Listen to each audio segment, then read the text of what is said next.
जय सिया राम जय जय सिया राम जय सिया राम जय सिया राम जय जय सिया राम जय सिया राम जय सिया राम जय सिया राम जय सिया राम जय सिया राम मंगल भवन अमंगल हारी मंगल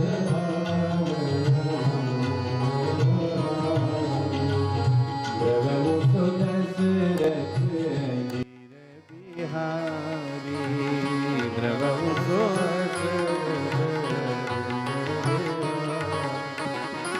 जय सिया राम जय जय सिया राम जय सिया राम जय जय सिया राम जय सिया राम जय जय सिया राम जय सिया राम जय सिया राम उमा कहूँ मैं अनुभव अपना उमा कहूँ मैं सत हरि भजन जगत सब सपना सत हरि भजन जगत सब जय सिया राम जय जय सिया राम जय सिया राम जय जय सिया राम जय सिया राम जय जय सिया राम जय सिया राम जय सिया राम दीन दयालु बिरदु संभारी दीन दयालु बिरदु संभारी हरहुनाथ मम संकट भारी हरहुनाथ मम संकट भारी जय सिया राम जय जय सिया राम जय सिया राम जय जय सिया राम जय सिया राम जय जय सिया राम जय सिया राम जय जय सिया राम।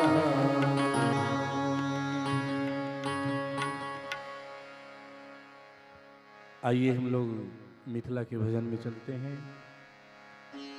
एक भक्त मिथिला का वर्णन करता है कि हमारा मिथिला कैसा है। श्री राम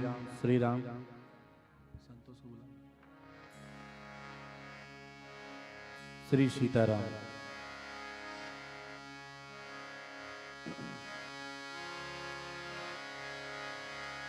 झिलमिल झिलमिल करे तरंगम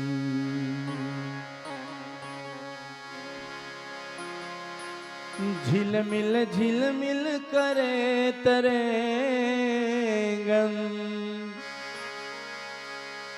मिथिला स्वर्ग महान छै सिया धिया छे जय धरती पे दुल्हा जय श्री राम छे सिया धिया छे जय धरती पे दुल्हा जय श्री राम छे झिलमिल झिलमिल करे तरंगन झिलमिल झिलमिल करे तरंगन मिथिला स्वर्ग महान छे सिया धिया छे जय धरती पे दुल्हा जय श्री राम छे सिया धिया छे जय धरती पे दुल्हा जय श्री राम छे झिलमिल झिलमिल करे तरंगन मिथिला स्वर्ग महान छे झिलमिल झिलमिल करे तरंगन मिथिला स्वर्ग महान छे सिया धिया छे जय धरती के दुल्हा जय श्री राम छे सिया दिया छे जे धरती के दुल्हा जे श्री राम छे।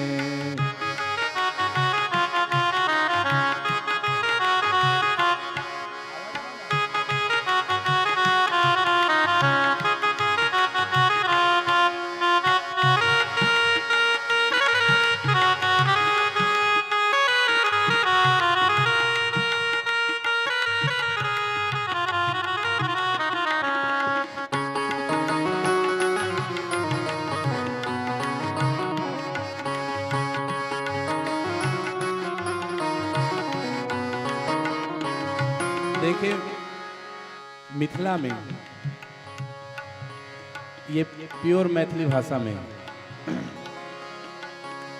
रंग बिरंगी पोखर झाखर बाग नयन मौल छे। रंग बिरंगी पोखर झाखर बांध नयन मौल छे। रंग बिरंगी पोखर झाखर रंग बिरंगी पोखर झाखर रंग बिरंगी पोखर झाखर बांध नयन मौल छे। रंग बिरंगी पोखर झाखर बांध नयन मौल छे। कमला कोसी गंगा गंडक कमला कोसी गंगा गंडक चहु दिशि सलिल अमोल छे। सिया दिया छे दे धरती के दुल्हा जे श्री राम छे। सिया दिया छे दे धरती के दुल्हा जे श्री राम छे। झिलमिल करे तरेंगन मिथिला स्वर्ग महान छे। झिलमिल करे तरेंगन मिथिला स्वर्ग महान छे। दिया दिया छे जे धरती के दुल्हा जे श्री राम छे। दिया दिया छे जे धरती के दुल्हा जे श्री राम छे।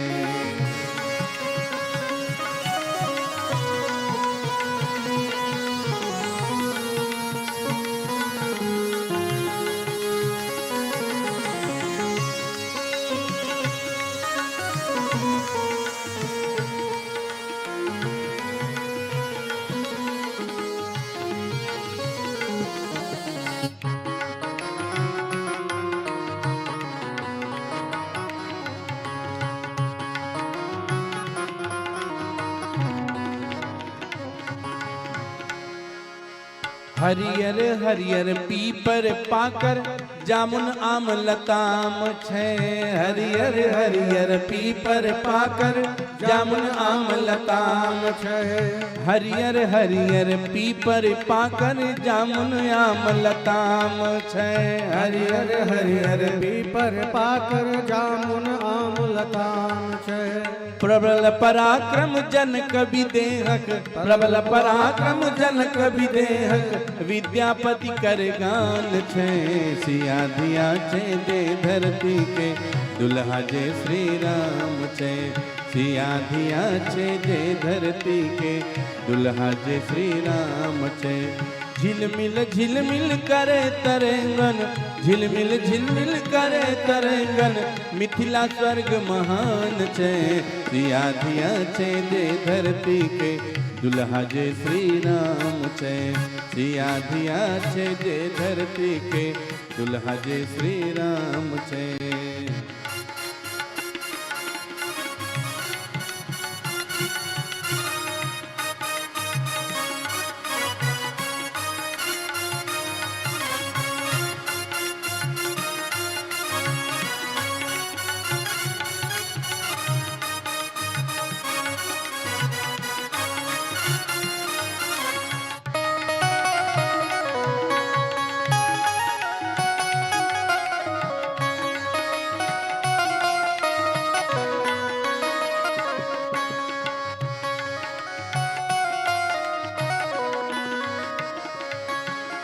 वाचस्पति मंडन शिव सिंहक धरती स्वर्ग महान छे।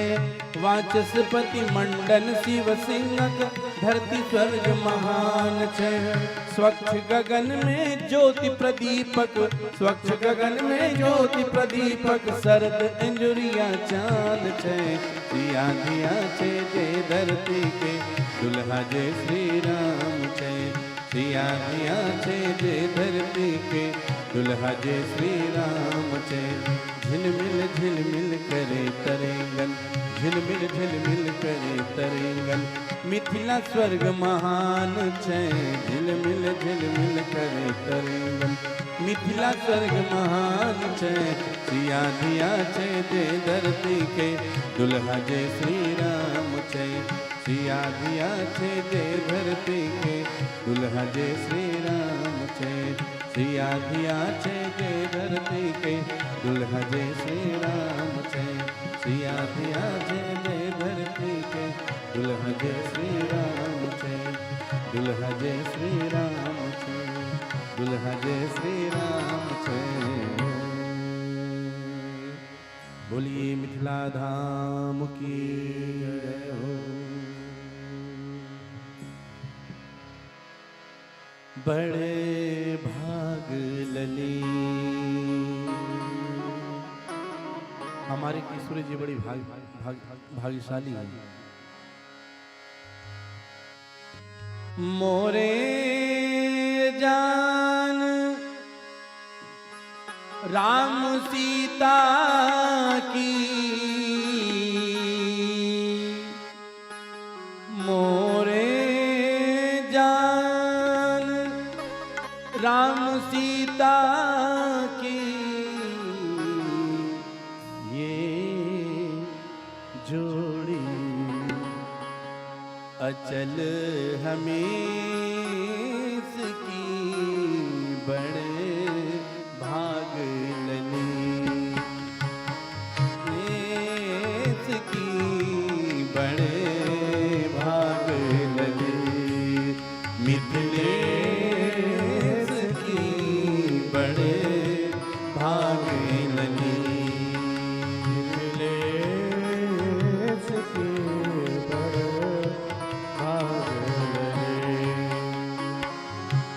मोरे जान राम सीता की, मोरे जान राम सीता की,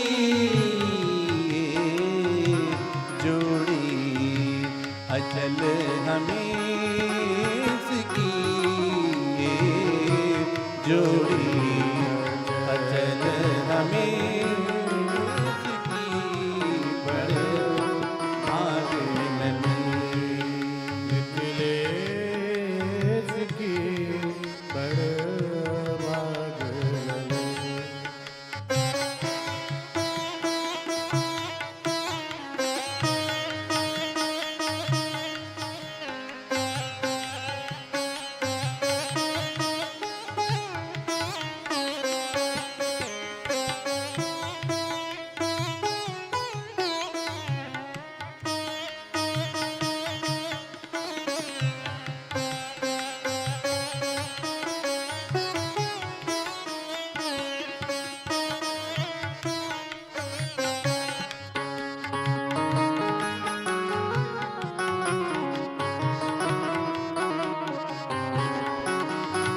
कैसे भाग्यवान है। राजा जनक जू की परम लड़ती, राजा जनक जू की परम लड़ती, राजा जनक जू की परम लड़ती, राजा जनक जू की परम लड़ती। हो पटरानी अवधेश की, पटरानी अवधेश की, बड़े भागे लली मिथिलेश की, बड़े भागे लली।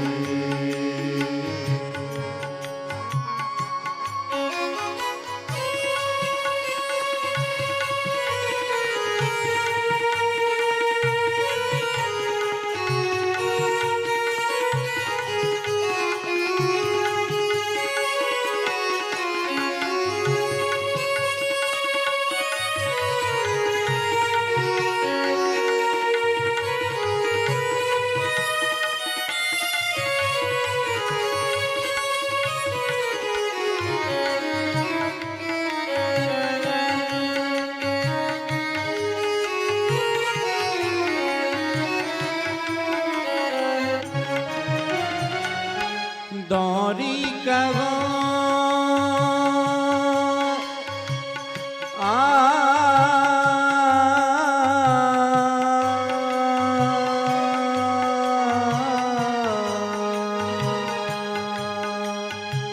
गौरी कहो दर्शन को आवे गौरी कहो दोरी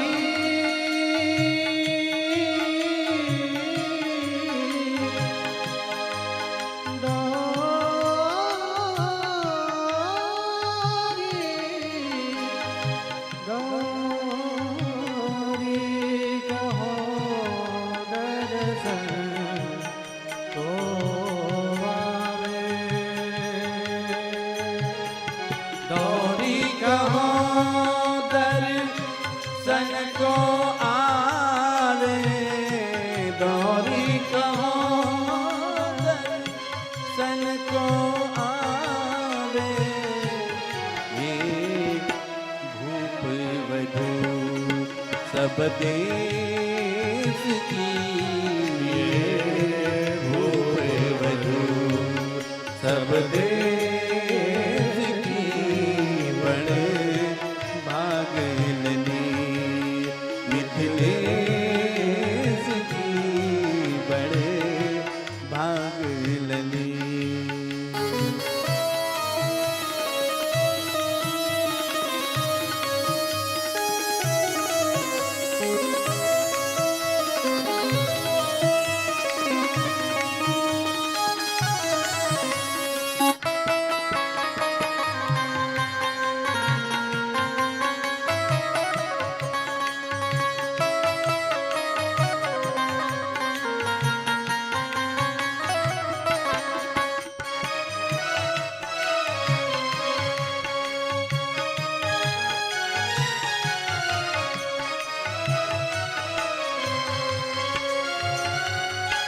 लागा राम दास भजु कानर लागा राम दास भजु कानर लागा राम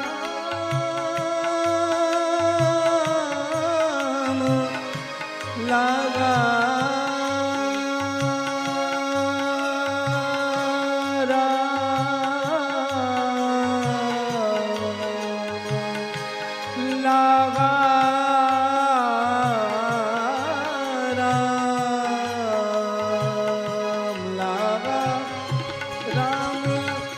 दास भज कानर लाहा राम दास भज कानर लाहा लाहा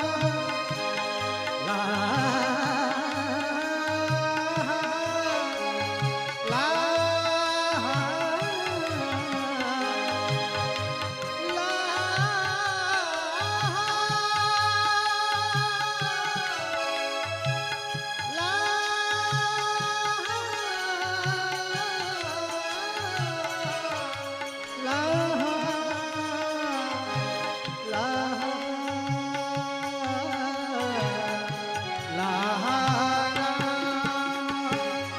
दास भज कानर लाहा राम दास भज कानर ये स्वामी शेष महेश की ये स्वामी शेष महेश की बड़े भागलनी मिथिलेश की बड़े भागलनी मिथिलेश की बड़े भागलनी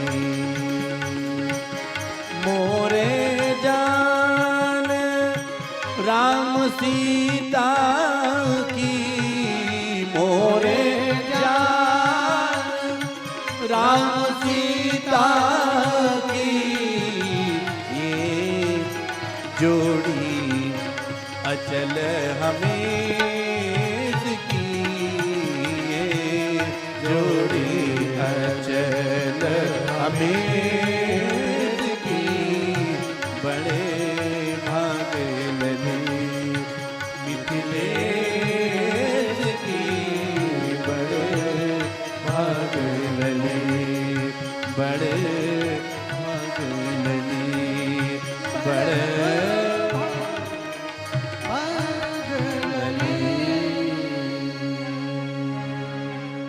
बोलिए श्री किशोरी जू की जय। हरे राम राम राम हरे हरे, हरे राम राम राम राम हरे हरे। हरे कृष्णा कृष्णा कृष्णा हरे हरे, हरे कृष्णा कृष्णा कृष्णा हरे हरे। हरे राम राम राम हरे हरे, हरे राम राम राम हरे हरे। हरे कृष्ण कृष्ण कृष्ण हरे हरे, हरे कृष्णा कृष्णा कृष्णा हरे हरे। हरे राम राम राम हरे हरे, हरे राम राम राम हरे हरे। हरे कृष्ण कृष्ण कृष्ण हरे हरे। हरे कृष्णा कृष्णा कृष्णा हरे हरे। हरे राम राम राम हरे हरे, हरे राम राम राम हरे हरे। हरे कृष्ण कृष्ण कृष्ण हरे हरे। हरे कृष्णा कृष्णा कृष्णा हरे हरे। हरे राम राम राम हरे हरे। हरे राम राम राम हरे हरे। हरे कृष्ण कृष्ण कृष्ण हरे हरे। हरे कृष्णा कृष्णा कृष्णा हरे हरे। हरे राम राम राम हरे हरे। हरे राम राम राम हरे कृष्ण कृष्ण कृष्ण हरे हरे। हरे कृष्णा कृष्णा हरे राम राम राम हरे हरे। हरे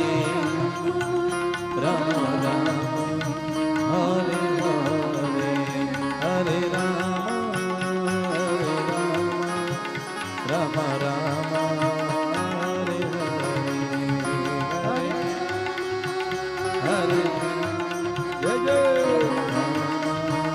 हरे हरे कृष्ण कृष्ण हरे हरे बोलिए सियावर रामचंद्र भगवान की जय। श्री राम किंकर विचार मिशन के तत्वावधान में श्री राम किंकर प्रवचनमाला का यह 16वां वर्ष और आज श्री राम कथा के इस वर्ष की पूर्णाहुति 7वां दिवस। परम पूज्यपाद गुरुदेव के चरणों में सहस्त्र वंदन, परम श्रद्धेय भाई जी के चरणों में प्रणाम निवेदित और सभी सुधे भक्त वृंद का अभिवादन प्रणाम। राजा दशरथ प्रभु को राम कहते थे, माँ कौशल्या रामभद्र, रानी कैकई रामचंद्र, श्री ऋषि वशिष्ठ वेदस, अन्य मुनि रघुनाथ, तो सीता जी नाथ। अयोध्यावासी सीतापति कहते, रामाय रामभद्राय रामचंद्राय वेदसे, रघुनाथाय नाथाय सीताया पतिये नमः। आइए इस श्लोक के साथ आज व्यासपीठ पर पूजन अर्चन के लिए आमंत्रित करना चाहूँगी श्री राजेश जी अग्रवाल और उनका परिवार, श्री संजय जी अग्रवाल और उनके परिवार को, श्री कन्हैया अग्रवाल जी, श्री सुरेश चौधरी जी, श्री कैलाश सिंघानिया जी।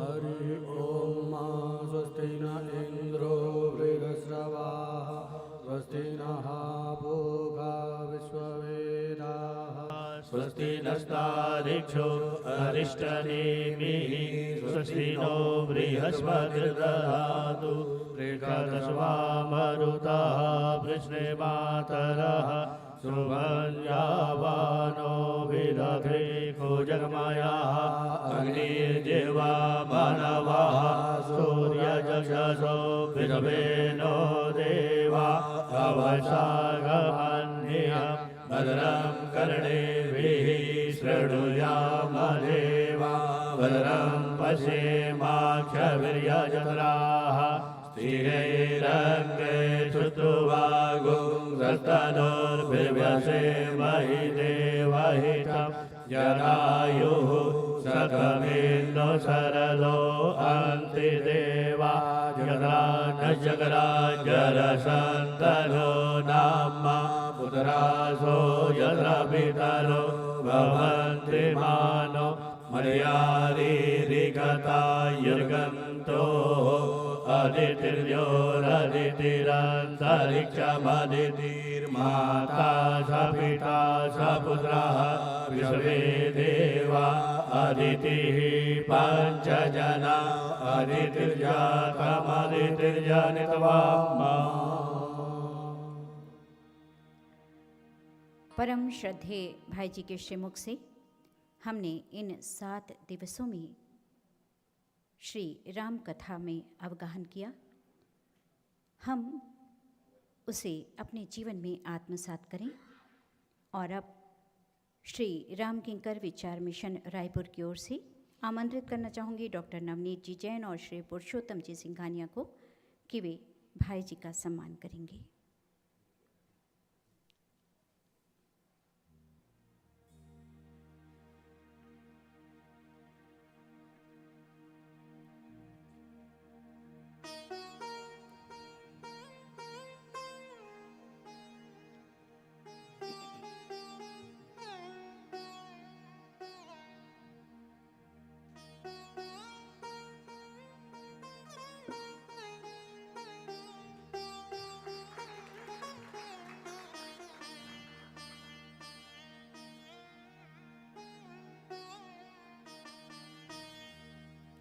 हमेशा तरोताज़ा दिखना, राम में रहना, सदैव मुस्कुराते रहना और हर दिवस की कथा के बाद एक सुंदर टिप्पणी देना कि आज की कथा में बहुत आनंद आया। ऐसे भक्त हृदय सदाबहार डॉक्टर नवनीत जी जैन को सादर आमंत्रित करती हूँ परम श्रद्धेय भाई जी के लिए और इस राम कथा के वक्तव्य के लिए। डॉक्टर नवनीत जी जैन।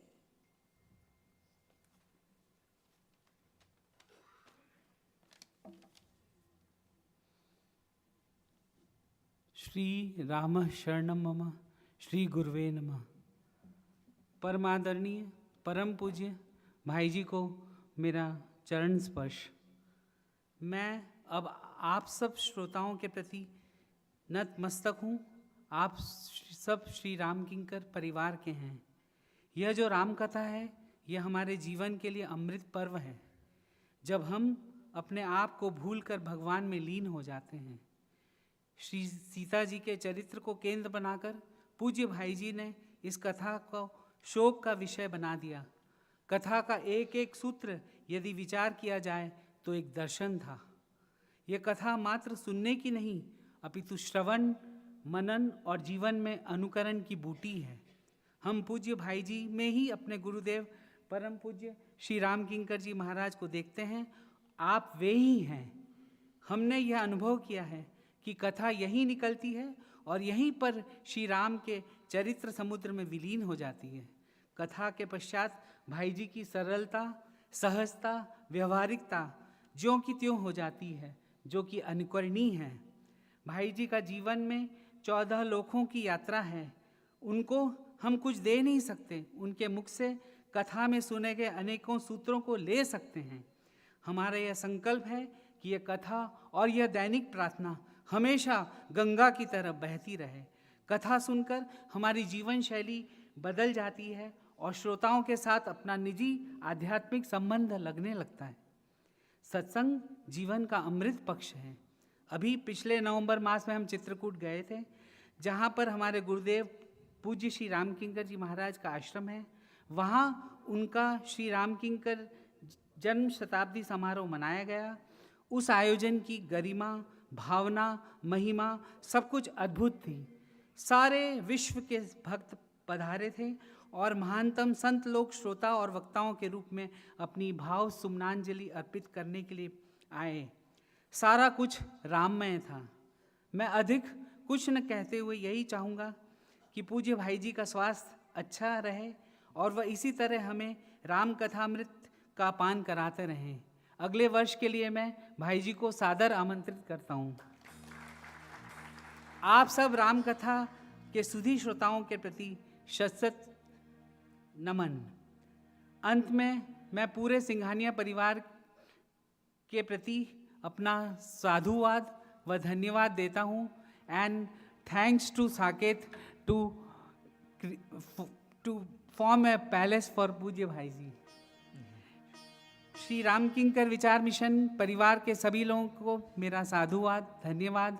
और पूज्य भाई जी के साथ आए हुए श्री श्रीकांत जी, श्री मिंटू जी, श्री विक्रम जी और श्री शिवम जी को भी मेरा साधुवाद, धन्यवाद। जय श्री राम।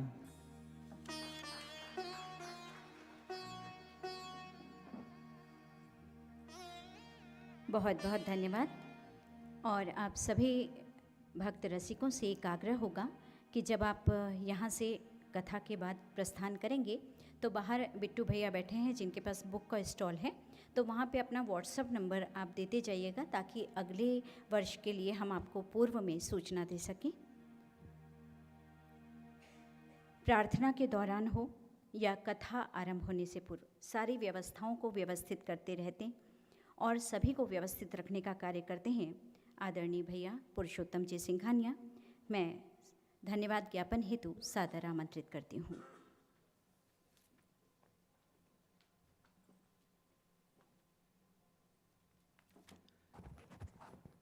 जय सिया राम। सर्वप्रथम मैं भाई जी से निवेदन करूंगा कि कल जो इमरजेंसी ब्रेक आपने लगा दिया था, आज आपके लिए कोई समय की सीमा नहीं है। वैसे भी यहाँ के जो चेयरमैन हैं आदरणीय राजेश अग्रवाल जी, वो राम प्रेमी हैं, रामचरितमानस के अनन्य प्रेमी और भक्त हैं। इसलिए आप आज उसको करिएगा। दूसरा सूचना आपको जया जी ने दे ही दी है कि जिसका भी सूचना पूर्व में चाहिए, राम कथा की सूचना हम दे सकें, तो उसके लिए व्हाट्सएप नंबर आप वहाँ बिट्टू भैया करके हैं वहाँ साहित्य स्टॉल में, उनको दे दीजिए।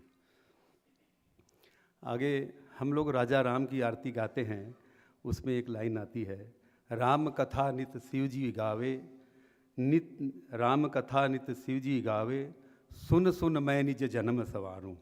हम सब भी भाई जी के श्रीमुख से राम कथा सुनकर अपना जीवन नित नित संवार रहे हैं। सबके प्रिय, सबके हितकारी हमारे पूज्य गुरुदेव भगवान के चरणों में बारंबार प्रणाम। जिनके रोम रोम में गुरुदेव विद्यमान हैं, ऐसे पूज्य भाई जी के चरणों में प्रणाम। आप सभी सुधी श्रोता भाई बहनों के चरणों में मेरा प्रणाम। गुरुदेव भगवान की महती अनुकंपा से राम किंकर विचार मिशन ट्रस्ट के रायपुर के तत्वाधान में इस वर्ष पुनः हमें पूज्य भाई जी के श्रीमुख से राम कथा सुनने का सुअवसर प्राप्त हुआ। विगत कई वर्षों से चलने वाला यह क्रम हमारे गुरुदेव की मंगलमयी कृपा का परिणाम है। रामचरितमानस की एक चौपाई है, धन्य घड़ी जब होई सत्संगा। विगत 6 दिनों से पूज्य भाई जी के वाणी से हम लोग सत्संग कर रहे थे। आपके द्वारा की जाने वाली रामचरितमानस की व्याख्या इस युग की आध्यात्मिक आवश्यकता है एवं आधुनिक युग में सार्थक जीवन जीने की राह दिखाने वाला है।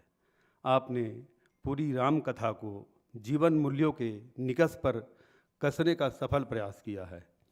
आपके द्वारा विगत 2 माह पूर्व पूज्य महाराज श्री के जन्म शताब्दी वर्ष में चित्रकूट में एक विशाल महायज्ञ रूप में संपन्न कराया गया। उक्त जन्म शताब्दी वर्ष के कार्यक्रम में आपने महाराज श्री के जीवन पर आधारित एक साहित्य राम किंकर का सृजन आपके द्वारा किया गया। यह साहित्य महाराज श्री को हमारे समक्ष ला खड़े करता है। इस साहित्य के माध्यम से आपने महाराज श्री को जीवंत कर दिया है। यह साहित्य हमें चिरकाल तक महाराज श्री की स्मृति सदा दिलाता रहेगा। राम किंकर विचार मिशन का उद्देश्य है कि पूज्य भाई जी की राम कथा में प्रवाहित भक्ति का नूतन रस आप सब तक पहुँचता रहे तथा पूज्य भाई जी युग तुलसी के चिंतन को आध्यात्मिक पुष्प का मकरंद बनाकर सर्वत्र बांटते रहे। आपके साथ बहुत अच्छी एक सहयोगी टीम है। आपके सहयोगियों में आदरणीय श्रीकांत जी, जो हमारे और आपके बीच में सभी के भक्तों के बीच में एक सेतु का कार्य करते हैं, मैं उनके प्रति बहुत बहुत साधुवाद करता हूँ। इस कड़ी में मिथिला से पधारे हुए एवं अपने पिताश्री की परंपरा को निभाने वाले अनिल पाठक जी एवं चित्रकूट से पधारे विक्रम मिश्रा जी, शिवम जी, मुकेश शर्मा जी, आदित्य जी, आप सबकी प्रस्तुति से लग गया कि आप कितना अच्छा सामंजस्य के साथ संयोजन करते हैं। आप सबके प्रति मैं बहुत बहुत साधुवाद। महाराजा अग्रसेन कॉलेज के ट्रस्टी आदरणीय श्री राजेश अग्रवाल जी, रमेश अग्रवाल जी एवं अन्य सभी ट्रस्टियों का व समस्त सदस्यों का जिन्होंने इस राम कथा में सहयोग किया है के प्रति मेरा आभार। पूज्य महाराज श्री के अनंत कृपा पात्र आदरणीय डॉक्टर नवनीत जैन, डॉक्टर करुणा जैन, आपके परिवार के प्रति भी मंगल कामना करता हूँ। माँ श्यामा रानी जैन, जिनका हमें इस राम किंकर विचार मिशन को हमेशा आशीर्वाद मिलता है, उनके प्रति भी मंगल कामना करता हूँ। इस 6 दिनों से मंच संचालन करनी आदरणीय जया जी, आदरणीय परेश राव जी, आपके प्रति भी बहुत बहुत मंगल कामना शुभकामना कि आपने इतने अच्छे महाराज श्री के उद्बोधन को, राम कथा को संक्षिप्त करके हम लोग को नित्य सुनाया है। आपके प्रति भी बहुत बहुत मंगल कामना। इसी कड़ी में राम कथा यज्ञ में जिन्होंने आहुति दी, ऐसे सहयोगियों में अशोक नारायण गुप्ता, अनिल गुप्ता, भारत भूषण गुप्ता, ऋचा अग्रवाल, संजय अग्रवाल, ओम प्रकाश सिंघानिया, बद्री प्रसाद विश्वकर्मा, उदय सिंघानिया, प्रमोद खरे, कामता प्रसाद देवांगन, मोहनीश सिंघानिया, साकेत सिंघानिया, सृष्टि अग्रवाल एवं अन्य जो भी नाम छूट गए हों मेरे से, राम किंकर विचार मिशन के सभी सदस्यगण जिन्होंने प्रत्यक्ष अप्रत्यक्ष रूप से इस यज्ञ में आहुति दी है, आप सबके प्रति बहुत बहुत मंगल कामना करता हूँ। अंत में मंगल करणी कलिमल हरणी तुलसी कथा रघुनाथ की, निश्चित ही भाई जी से मुख से कही गई है राम कथा हम सबके लिए मंगलकारी होगी, कलिमलहारी होगी, मुझे ऐसा विश्वास है। अंत में अपनी वाणी को विराम दूँ इसके पूर्व भाई जी के श्री चरणों में निवेदन, चरण सरोवर नाथ जनी कबहु तजे मति।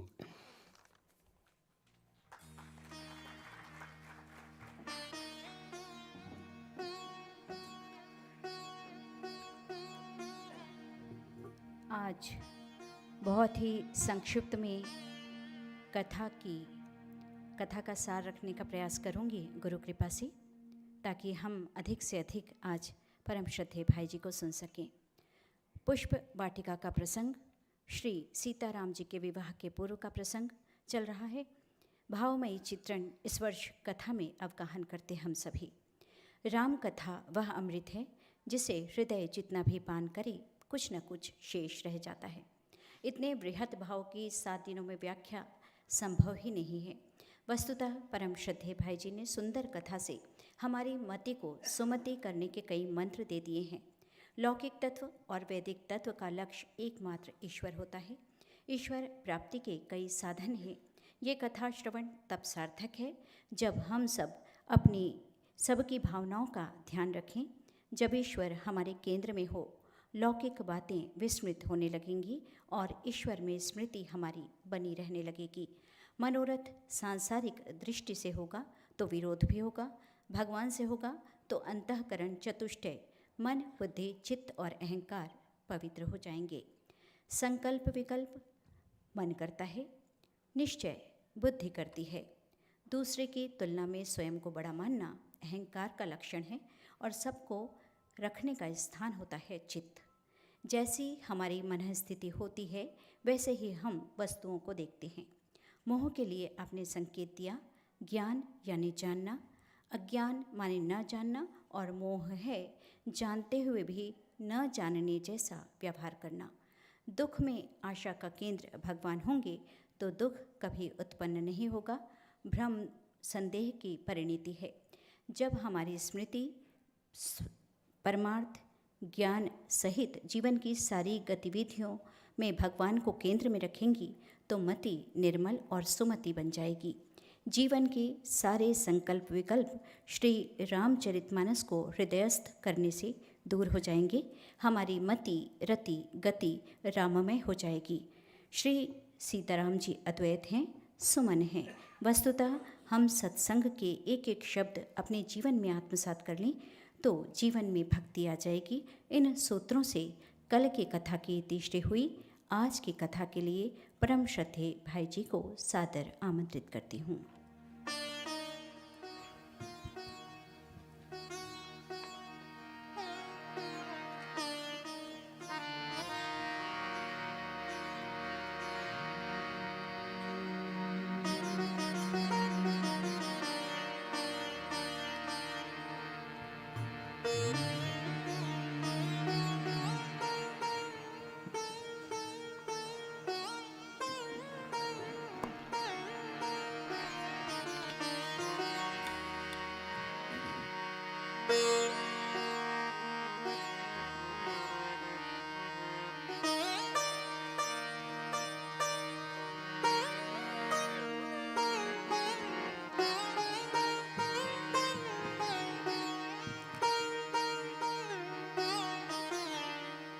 सीता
राम